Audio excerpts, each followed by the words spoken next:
Hello students, पिछले class में हम लोग बात कर रहे थे सूडो फोर्स पर, कुछ एग्जांपल्स देखे थे। एक और एग्जांपल देखते हैं।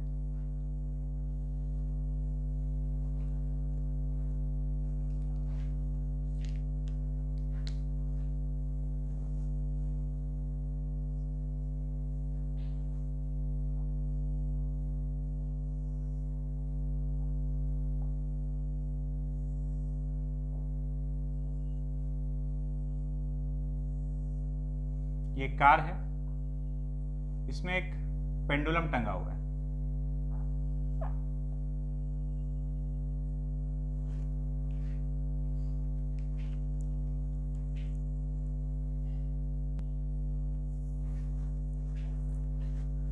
उसके बाद हम लोग इस कार को एक्सेलरेट कराते हैं।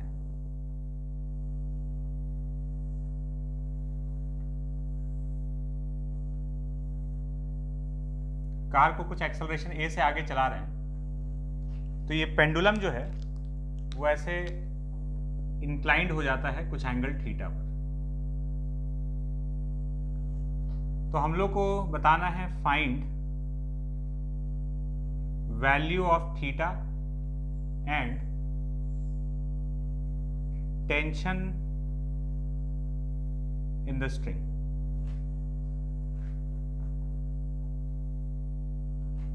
तो पहले ये ऐसे वर्टिकल था, एक्सेलरेट कराने लगे तो ये किसी एंगल पर आ गया। तो हमको ये बताना है कि ये थीटा कितना है और साथ में रस्सी में टेंशन कितना है। ये दो चीज हम लोग को कैलकुलेट करना है। करते हैं।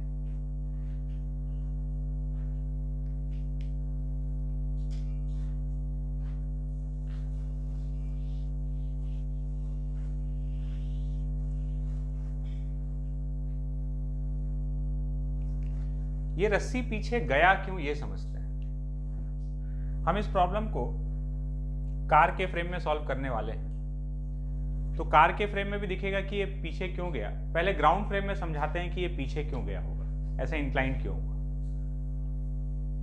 कारण है इनर्शिया। देखो ये ऐसे टंगा हुआ था, जब तुम कार को एक्सेलरेट किए तो रस्सी का ये पॉइंट कार से अटैच्ड है। तो क्या हुआ, ये पूरा का पूरा कार के साथ आगे जाने लगा। तो जब ये कार ऐसे हो गया होगा तब ये पॉइंट ऑफ सस्पेंशन यहां से यहां हो गया। लोअर वाला पार्ट ऐसे ही रहना चाहता है और जबकि ऊपर वाला पार्ट आगे खिसक जा रहा है। तो जो पॉइंट ऑफ सस्पेंशन है वो आगे खिसक जा रहा है, लोअर पार्ट इनर्शिया के कारण वैसे ही रहना चाह रहा है। तो ये रस्सी कैसा हो जाएगा, इंक्लाइंड हो जाएगा। तो वही एंगल थीटा हम लोग को कैलकुलेट करना है। तो ये तो ग्राउंड फ्रेम में रीजन हुआ।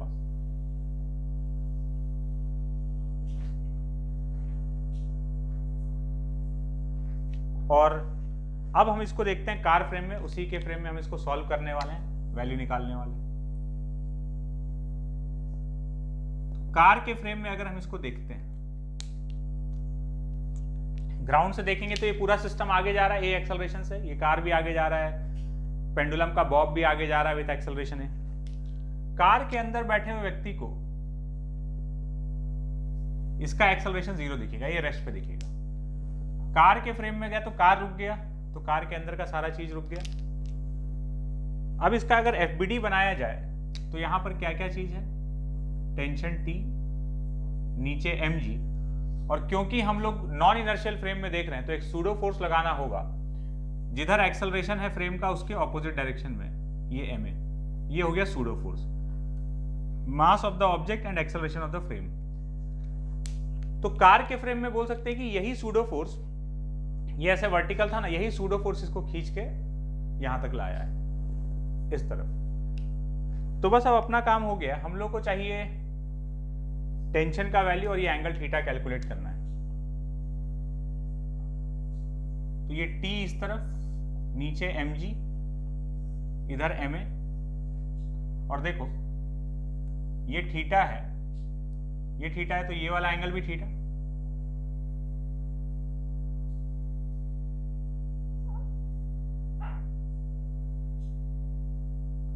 ये एंगल हो गया थीटा। फोर्स बैलेंस कर देते हैं। हॉरिजॉन्टल डायरेक्शन में इक्वेशन लिखेंगे अब कार के फ्रेम में देख रहे हैं इसका कोई एक्सेलरेशन तो है नहीं, एक्सेलरेशन 0 हो गया। किसी भी डायरेक्शन को हम पॉजिटिव मान ले तो हॉरिजॉन्टल डायरेक्शन में हम लिख रहे हैं, इधर कंपोनेंट आ गया t sin थीटा। देखो t का 2 कंपोनेंट करोगे तो एक इस तरफ आएगा t cos थीटा और इधर आएगा t sin थीटा। तो t sin theta minus ma equal to 0, तो t sin theta is equals to ma। ये हो गया पहला इक्वेशन। दूसरा इक्वेशन हम लिख रहे हैं वर्टिकल डायरेक्शन में, ये वर्टिकल डायरेक्शन में। तो वर्टिकल डायरेक्शन में t cos theta minus mg equal to mass into acceleration that is 0। तो t cos theta is equal to mg। ये हो गया इक्वेशन नंबर 2। हम लोग को चाहिए था सबसे पहले चीज तो एंगल चाहिए था, तो हम लोग क्या करेंगे, इन दोनों इक्वेशन को डिवाइड कर देते हैं 1 डिवाइडेड बाई 2। तो t sin theta upon t cos theta is equals to ma upon mg। तो t कैंसिल, m और m cancel, tan theta equals to a upon g। तो थीटा हम लोग tan inverse a by g लिख सकते हैं। तो ये tan theta a upon g के बराबर आ गया। ये रिजल्ट याद रखना, ये वाला चीज भी कई बार तुमको डायरेक्टली दिखने वाला है। पिछले क्लास में भी हम 2 रिजल्ट याद करने के लिए बोले थे, एक g tan theta acceleration equals to g tan theta and acceleration equals to g cot theta. ध्यान से देखोगे तो ये भी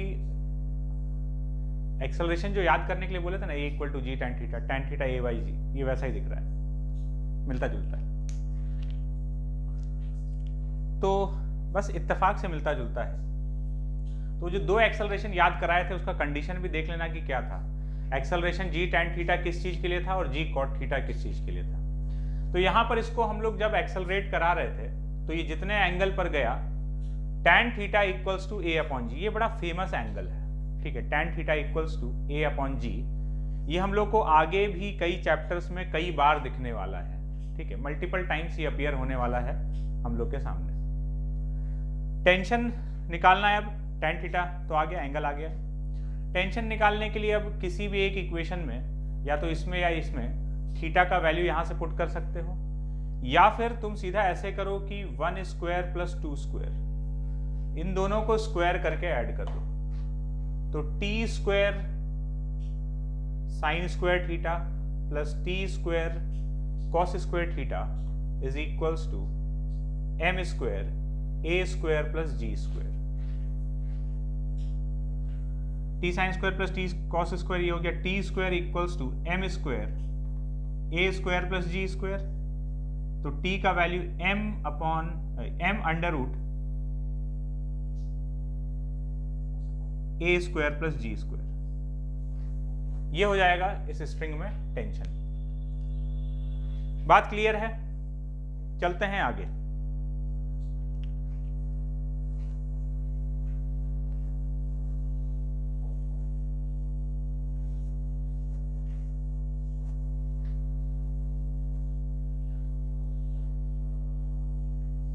अब हम लोग बात करने वाले हैं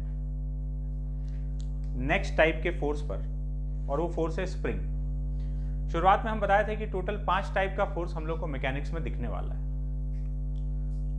wait, normal, tension, spring force and friction. तो 3 तो अभी तक इंट्रोड्यूस हो चुका था, वेट, नॉर्मल एंड टेंशन। अब हम लोग चौथा फोर्स इंट्रोड्यूस करने वाले हैं, स्प्रिंग फोर्स, और फिर कुछ टाइम बाद हम लोग फ्रिक्शन भी इंट्रोड्यूस कर देंगे। तो बात करते हैं स्प्रिंग के बारे में। तो स्प्रिंग से रिलेटेड क्या क्या चीज हम लोग को जानना है, एक एक करके समझते हैं। देखो, स्प्रिंग हम सब लोग जानते हैं कि होता क्या है। ये ऐसा कुछ स्ट्रक्चर है, इसको हम लोग स्प्रिंग बोल रहे हैं, ठीक है। स्प्रिंग का एक नेचुरल लेंथ होता है, ठीक है। ये L जो है ये इसका नेचुरल लेंथ या रिलैक्स्ड लेंथ भी कहलाता है। जिस समय मतलब स्प्रिंग को अगर हम नॉर्मली छोड़ दें, उस पर कोई खींचातानी नहीं कर रहा हो, तो उस समय जो उसका लेंथ है वो उसका नेचुरल लेंथ या रिलैक्स्ड लेंथ कहलाएगा। नाम ही है नेचुरल लेंथ और रिलैक्स्ड लेंथ, मतलब जिस समय स्प्रिंग रिलैक्स पोजीशन में है, कोई भी उसके साथ खींचातानी नहीं हो रहा है। अब अगर हम स्प्रिंग को खींचेंगे या दबाएंगे, खींच भी सकते हैं, दबा भी सकते हैं, तो इस प्रोसेस में स्प्रिंग का लेंथ इंक्रीज और डिक्रीज करेगा। ठीक है, तो जब हम लोग इसको खींच रहे हैं,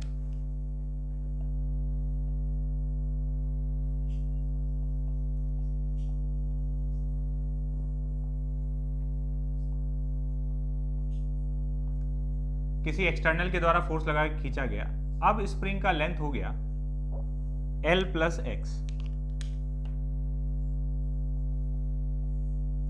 तो इसमें जो ये x है ये इसका डिफॉर्मेशन है,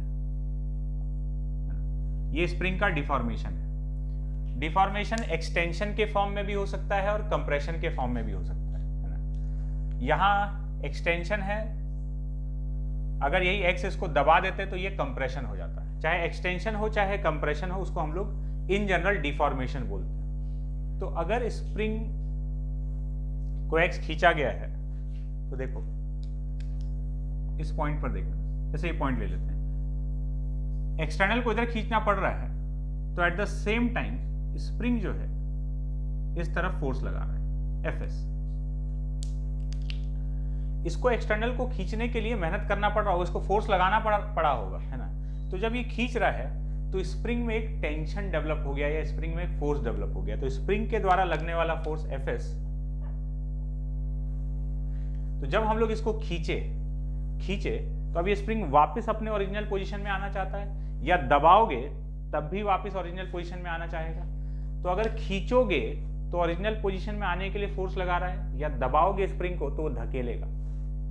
स्प्रिंग को एक्सटेंड कर दोगे तो खींचने लगेगा दोनों तरफ से, और अगर दबा देंगे तो वो धकेलने लगेगा। तो स्प्रिंग में हम बोलेंगे टेंशन आ गया, इसको भी टेंशन बोलते हैं ना, स्प्रिंग का टेंशन है। तो स्प्रिंग का टेंशन या स्प्रिंग का जो फोर्स है, जब उसमें डिफॉर्मेशन x होता है तो स्प्रिंग का force is proportional to x। ठीक है, और ये स्प्रिंग के फोर्स का वैल्यू होता है -kx। इसको स्प्रिंग का फोर्स बोल लो या स्प्रिंग का टेंशन बोल लो, सब एक ही बात है। ठीक है, इसमें ये जो k है, इस k को कहा जाता है स्प्रिंग कांस्टेंट। ये हो गया स्प्रिंग कांस्टेंट। माइनस साइन ये बता रहा है कि फोर्स जो है वो डिफॉर्मेशन के ऑपोजिट डायरेक्शन में लगेगा। मतलब इसको हम ऐसे खींचे ना, इधर खींचे तो स्प्रिंग उस तरफ खींचेगा। अगर हम ऐसे कंप्रेस करते तो अगर हम डिस्प्लेसमेंट इधर देते तो फोर्स इधर लगता, डिस्प्लेस इधर किए हैं तो फोर्स इधर लग रहा है। ठीक है, स्प्रिंग को ऐसे खींचेंगे तो स्प्रिंग उस तरफ फोर्स लगाने लगेगा, और अगर हम स्प्रिंग को ऐसे धकेलेंगे उधर तो स्प्रिंग हमको इधर धकेलेगा। तो ये माइनस साइन ये बता रहा है कि force is opposite to x, जो भी x का डायरेक्शन है उसके ऑपोजिट में। तो ये माइनस तो खाली डायरेक्शन बताने के लिए है। फोर्स का वैल्यू हो गया kx, k स्प्रिंग का कांस्टेंट है। ठीक है, स्प्रिंग पे डिपेंड करता है कैसा स्प्रिंग लिया गया है। इस k का अगर यूनिट का बात किया जाए, यूनिट ऑफ k, तो क्या हो जाएगा, F by x, force by length, मतलब न्यूटन पर मीटर। तो ये हो गया फोर्स कांस्टेंट का यूनिट। ये जो स्प्रिंग कांस्टेंट है इसका और भी कुछ नाम है, इसको फोर्स कांस्टेंट ऑफ स्प्रिंग भी कहा जाता है, या सिंपली कई बार स्प्रिंग कांस्टेंट कह दिया जाता है। इसको एक और नाम है, क्या नाम है, फोर्स कांस्टेंट ऑफ स्प्रिंग। ठीक है, तो अब ये जो चीज है, अब एक बेसिक बात समझ लेना कि ये स्प्रिंग का फोर्स होता है। तो स्प्रिंग में फोर्स कब डेवलप होगा, या इसको स्प्रिंग का फोर्स भी बोलेंगे, इसको स्प्रिंग का टेंशन भी बोलेंगे। तो स्प्रिंग में फोर्स कब डेवलप होगा, जब तुम उसको डिफॉर्म करोगे, आइदर कंप्रेस करोगे या एक्सटेंड करोगे। स्प्रिंग फोर्स किधर लगाएगा, जिधर डिफॉर्मेशन है उसके ऑपोजिट डायरेक्शन में। हम डिफॉर्म ऐसे किए तो स्प्रिंग उस तरफ फोर्स लगा रहा होगा, खींच रहा होगा, और अगर हम धकेलते तो स्प्रिंग इस तरफ फोर्स लगाता। तो यही स्प्रिंग का टेंशन भी कहलाएगा, स्प्रिंग का फोर्स भी कहलाएगा। दूसरा बात, हम लोग जिस स्प्रिंग का बात करने वाले हैं वो मासलेस स्प्रिंग होगा, ठीक है। हम लोग बात करने वाले हैं मासलेस स्प्रिंग का। और अगर स्प्रिंग मासलेस है तो जैसे रस्सी में होता था, हर पॉइंट पर टेंशन सेम है, इसके भी किसी भी पॉइंट पर टेंशन देखेंगे तो फोर्स का वैल्यू, टेंशन का वैल्यू यही आएगा, है ना। तो हर पॉइंट पर तो स्प्रिंग के द्वारा अप्लाई किया जाने वाला फोर्स या स्प्रिंग का टेंशन सब एक ही बात है, और वो हर पॉइंट पर स्प्रिंग के सेम रहेगा, क्योंकि हम लोग मासलेस स्प्रिंग का बात कर रहे हैं, ठीक है।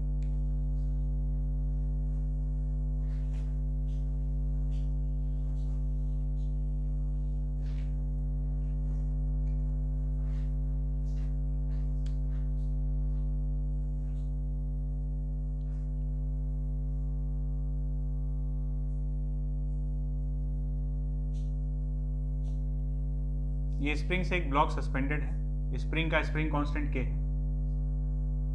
Find tension in the spring and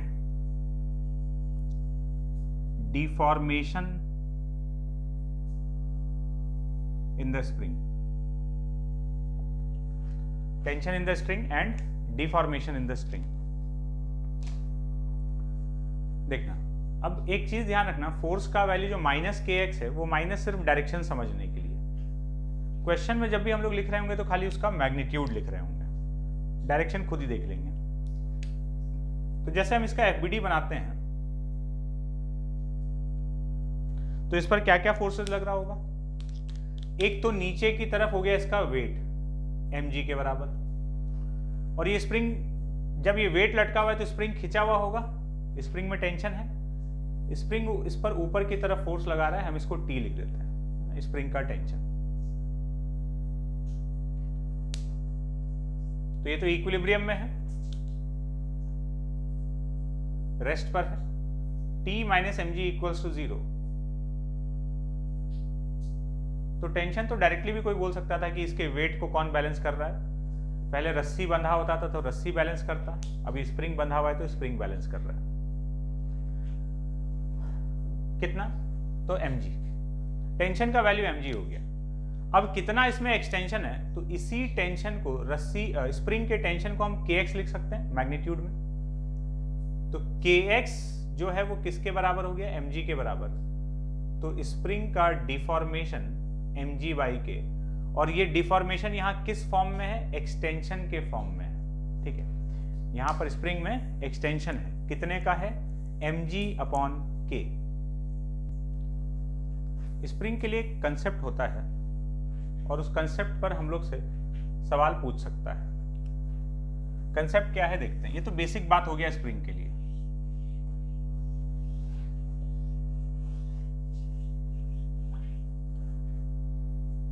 एक क्वेश्चन से उस बात को हम लोग समझते हैं।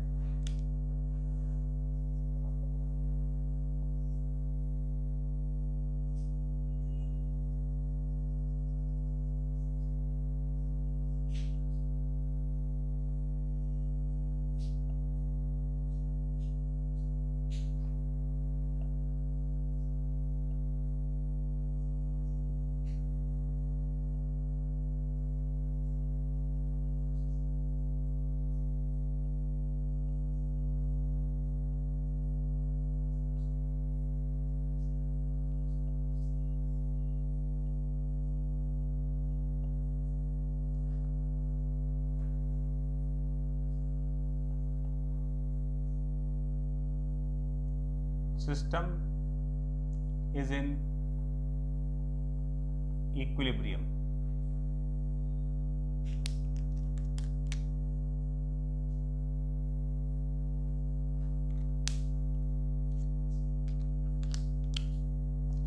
Find acceleration of both the blocks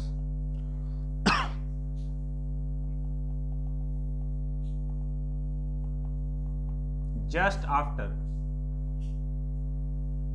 the upper spring is cut।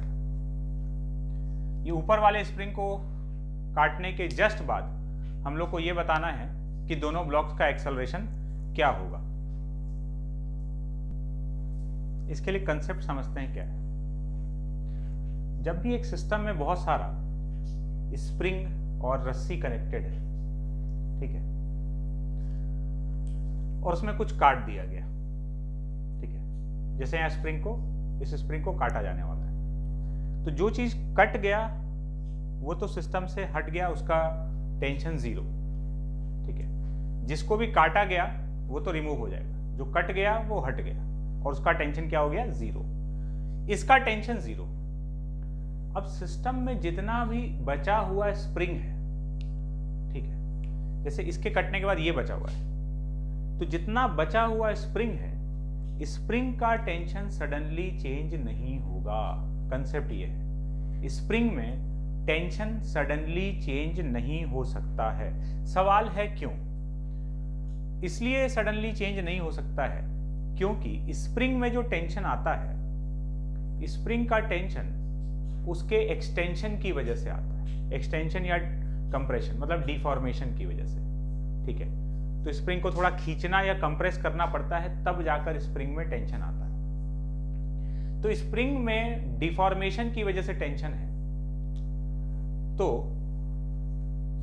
Suddenly इसलिए नहीं चेंज होता है क्योंकि जैसे हम इस स्प्रिंग को काटे, हम काटते ही तुरंत अगर बात कर रहे हैं तो किसी भी स्प्रिंग में टेंशन चेंज होने के लिए डिफॉर्मेशन को चेंज होना पड़ेगा, और डिफॉर्मेशन को चेंज होने में कुछ फाइनाइट समय लगेगा। कोई बोलेगा सर 0.1 सेकेंड में भी तो चेंज हो सकता है। हम बिल्कुल हो सकता है, हम तो 0.1 सेकेंड भी कहाँ दे रहे हैं, हम बोले तुरंत काटते ही dt टाइम पर, विद इन dt टाइम। तो टेंशन डिफॉर्मेशन को चेंज होने के लिए उसको ऐसे या ऐसे कुछ भी खिंचाने या कंप्रेस होने के लिए कुछ ना कुछ तो टाइम चाहिए, फाइनाइट टाइम, और हम टाइम दे ही नहीं रहे। जब भी हम पूछेंगे तो जस्ट आफ्टर कटिंग, तो इसको कट करते ही तुरंत, मतलब हम डिफॉर्मेशन को चेंज होने का समय नहीं दे रहे हैं। और अगर हम डिफॉर्मेशन को चेंज होने का समय नहीं दे रहे हैं, ठीक है, तो इसका मतलब उसमें सडनली टेंशन चेंज नहीं होगा। वक्त के साथ बदलने लगेगा, फिर कुछ फ्रैक्शन ऑफ सेकंड के बाद देखोगे तो बदल जाएगा टेंशन, क्योंकि डिफॉर्मेशन चेंज होगा। बट हम उस समय का तो बात ही नहीं कर रहे, हम तो जस्ट आफ्टर द कटिंग बात कर रहे हैं, और हर बार ऐसा ही होगा। तो ये ध्यान रखना कि स्प्रिंग में टेंशन सडनली चेंज नहीं हो सकता है। क्यों? क्योंकि स्प्रिंग का टेंशन तब चेंज होगा जब उसका डिफॉर्मेशन चेंज होगा, और डिफॉर्मेशन को चेंज होने के लिए कुछ फाइनाइट टाइम का रिक्वायरमेंट है। तो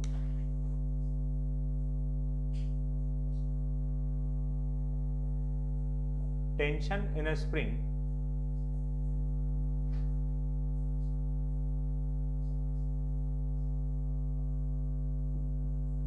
does not change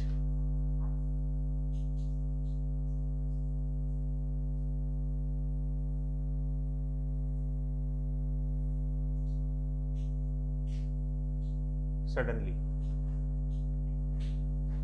because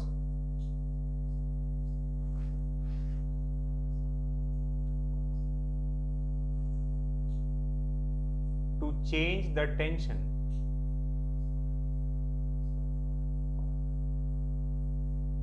we need to change the deformation,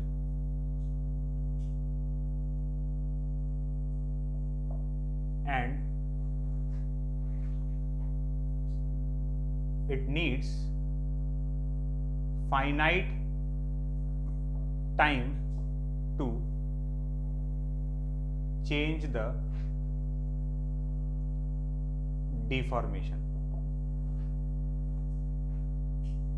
suddenly का स्पेलिंग गलत लग रहा है, ठीक है क्या?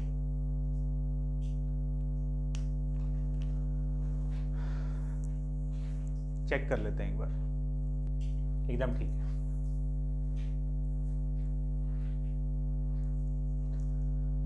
तो स्प्रिंग में जो टेंशन है वो सडनली चेंज नहीं हो सकता है। क्यों नहीं हो सकता है? क्योंकि टेंशन को सडनली चेंज करने के लिए, मतलब टेंशन को चेंज करने के लिए डिफॉर्मेशन को चेंज करना पड़ेगा, और डिफॉर्मेशन चेंज करने के लिए कुछ फाइनाइट टाइम चाहिए। तो हम लोग वही फाइनाइट टाइम का तो बात नहीं कर रहे हैं, हम लोग तो बात करेंगे सडनली। तो टेंशन तो चेंज होगा but it will take some finite time. 0.01 second भी लेता है तो वो सम फाइनाइट टाइम है। तो हम लोग कट करते ही तुरंत बात करने वाले, तो सडनली चेंज नहीं होगा, ये एक कंसेप्ट है। अच्छा, जो काट दिया गया उसका बाद कटते ही तो वो तो खत्म हो गया, जो बचा हुआ स्प्रिंग है उसका टेंशन सडनली चेंज नहीं होगा। एक बात समझना, देखो जैसे एक रस्सी है, रस्सी में टेंशन चेंज, रस्सी में डिफॉर्मेशन नहीं होता। हम लोग तो इनएक्सटेंसिबल स्प्रिंग का बात करते हैं, तो रस्सी में टेंशन उसके डिफॉर्मेशन की वजह से नहीं होता है, रस्सी का लेंथ ही चेंज नहीं होता। तो मान लो यहां पर m है और ये 2m है,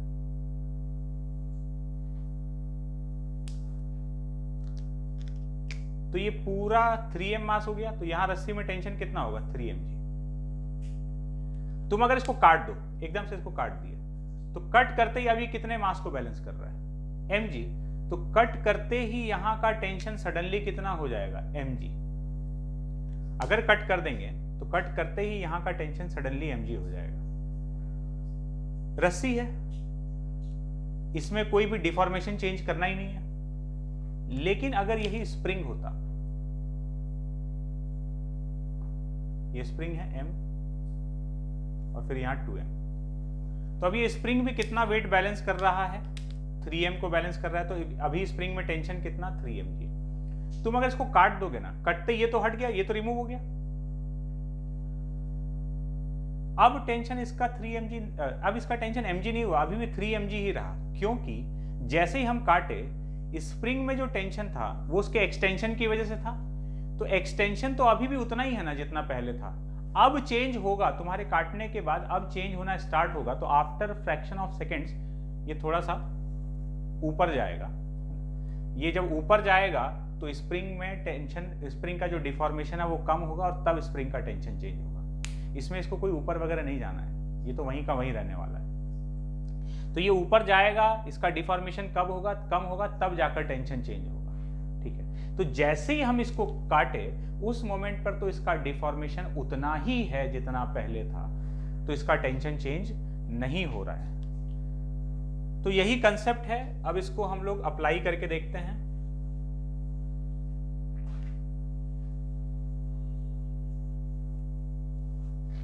दोनों ब्लॉक का एक्सेलरेशन बताना है, देखते हैं क्या है।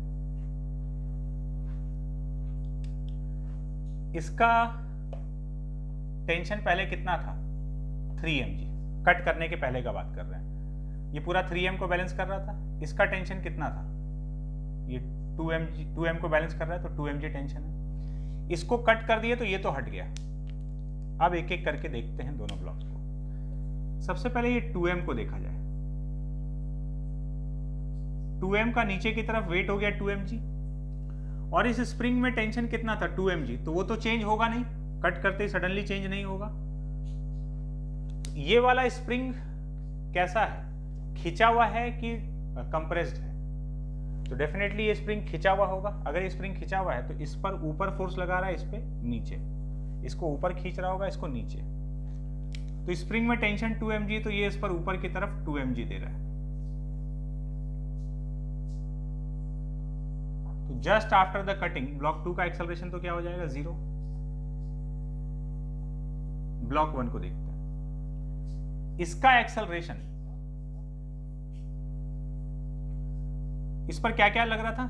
नीचे की तरफ एक तो इसका वेट mg, ये वाला स्प्रिंग इसको नीचे की तरफ खींच रहा है, कितने टेंशन से? 2mg। और ऊपर की तरफ लग रहा था 3mg, वो तो हट चुका है 0। तो अब ये नीचे भागेगा कितने से? 3mg/m। नेट फोर्स 3mg हो गया, तो इसका एक्सेलरेशन 3g हो गया। तो जैसे ही इसको काटे, कट करने के पहले दोनों का एक्सेलरेशन 0 था, कट करते ही इसका 0 है और उसका एक्सेलरेशन नीचे की तरफ 3mg के बराबर हो चुका है। तो ये स्प्रिंग वाले क्वेश्चन में एक कंसेप्ट रहेगा कि किसी भी चीज को जब कट किए तो वो तो हट गया, सिस्टम में जितना बचा हुआ स्प्रिंग है, स्प्रिंग का टेंशन सडनली चेंज नहीं होगा। रस्सी का टेंशन सडनली चेंज हो सकता है, ध्यान रखना। लॉजिक समझा दिए, क्यों? क्योंकि स्प्रिंग में टेंशन आता है उसके डिफॉर्मेशन की वजह से। तो जब तक डिफॉर्मेशन नहीं चेंज होगा तब तक टेंशन नहीं चेंज होगा, and it will take some finite time to change the deformation. चलो एक और क्वेश्चन देखते हैं।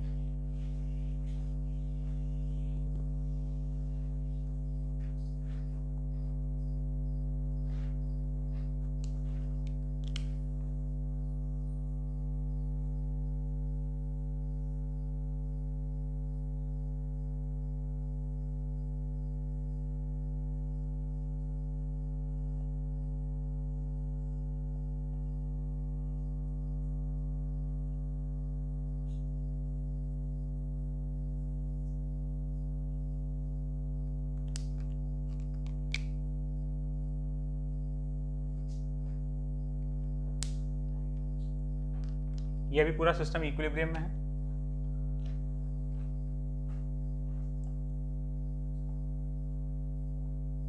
System is in equilibrium, find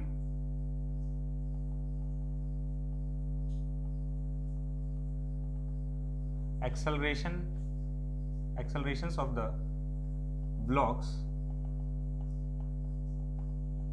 just after the string is cut। इसको कट करने के जस्ट बाद तीनों ब्लॉक्स जो है उनका एक्सेलरेशन बताना है कि कितना कितना होगा। तो देखते हैं, सॉल्व करते हैं। देखो, सबसे पहले तो शुरुआत में सिचुएशन क्या था वो देख लेते हैं। जैसे सबसे नीचे वाले स्प्रिंग में इसमें टेंशन कितना होगा, तो ये 3m को बैलेंस कर रखा है तो इसका टेंशन 3mg। ये वाला रस्सी 5m को बैलेंस कर रखा था तो इसका टेंशन 5mg था, और ये वाला स्प्रिंग इस पूरे को बैलेंस कर रखा है तो इसका टेंशन 6mg के बराबर था। जो कट गया वो तो रिमूव हो गया, हट गया, उसका तो बात ही खत्म। अब एक एक करके FBD देखते हैं। सबसे पहले ये M का फ्री बॉडी डायग्राम देखते हैं। तो इस पर क्या क्या फोर्सेस लग रहा था? इस पर एक तो नीचे की तरफ इसका वेट लग रहा था mg, ऊपर ये स्प्रिंग का टेंशन 6mg ऊपर लगा रहा है फोर्स, और ये रस्सी का टेंशन 5mg था, T = 5mg जो भी था। ये कट गया तो ये रिमूव हो गया, और स्प्रिंग जितना भी लगा हुआ है उसका टेंशन सडनली चेंज नहीं हो रहा है। तो अब इसका सिचुएशन कुछ ऐसा है, तो ये ऊपर भागेगा A1 कितने एक्सेलरेशन से, 6mg - mg/m। तो ब्लॉक M का एक्सेलरेशन 5g के बराबर है अपवर्ड डायरेक्शन में, ठीक है। फिर देखते हैं 2m को।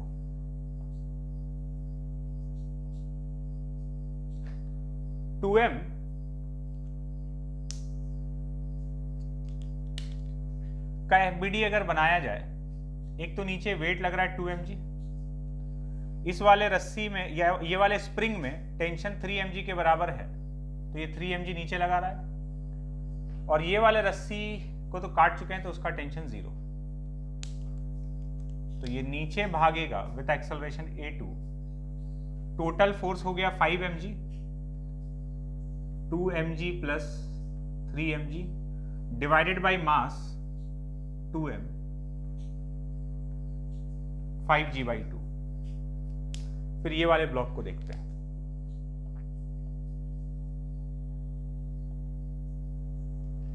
इस वाले ब्लॉक को अगर देखा जाए,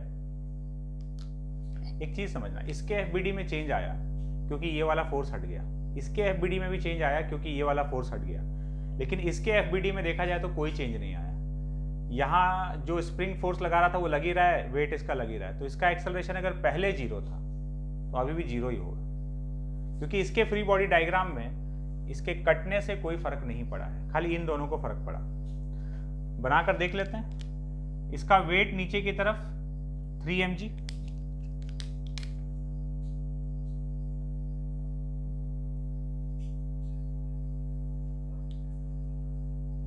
ये स्प्रिंग में टेंशन 3 mg ऊपर की तरफ